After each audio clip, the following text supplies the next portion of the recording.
moj mali brat George. Ovo je mama prase. A ovo je tata prase. Pepa prase.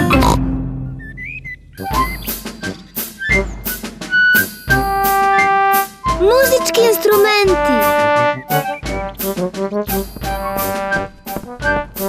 Mama i tata prase su sređivali kuću. Mama prase i ja smo pronašli ovu staru kutiju na tavanu. Da li neko može da pogodi šta je unutra? Ne. Puna je muzičkih instrumenata. Wow. Malo su stari i prašnjavi.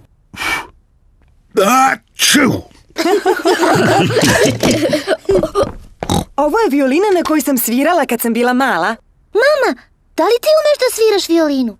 Nisam svirala jako dugo. Molim te, mama, molim te, sviraj. Nadam se da nisam zaboravila.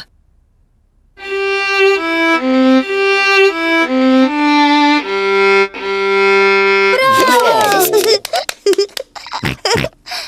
Mogu li da sviram violinu? Drži je ovako. Hoću, mama.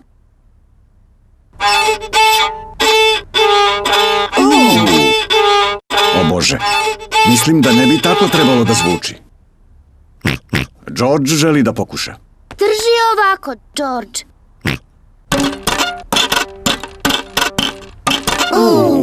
Ni to ne zvuči kako treba. Violina je preteška za sviranje. Pepa, možda će ti bubnjevi ići bolje. Hvala ti, tata.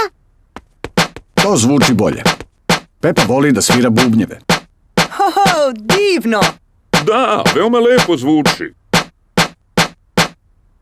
Ovo je tata prasetova stara harmonika. Ovo sam svirao mami prasetu kad smo se upoznali.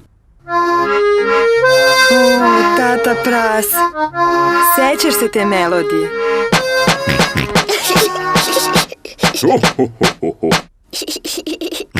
I George želi da svira harmoniku. Jesi li siguran, George? Harmonika je prilično komplikovana. George, harmonika je komplikovana kao i moji bubnjevi. U redu, George.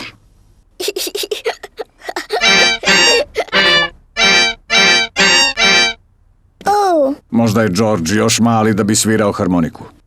Tata, kojih još instrumenata ima u kutiji? Samo ovaj rog. Mogu li da probam? Moraš jako da duneš. To ne zvuči dobro. Nemoguće je. Mislim da sam nekad umela da sviram.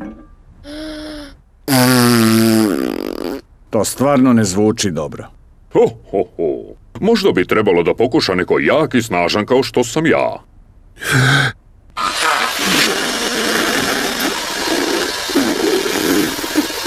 Ni to ne zvuči kako bi trebalo. Pepa je u pravu.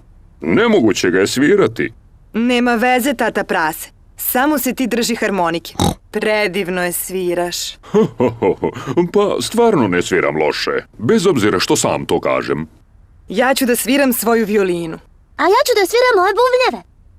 Mama prase svira violinu. Tata prase svira harmoniku. Pepa svira bubnjeve. Ali koji instrument će George da svira?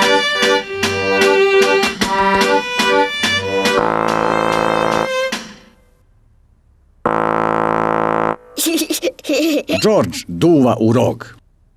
Mama nije mogla da svira na rogu. Ni tata nije mogao da svira. Čak ni ja nisam mogla da sviram. Ali George može.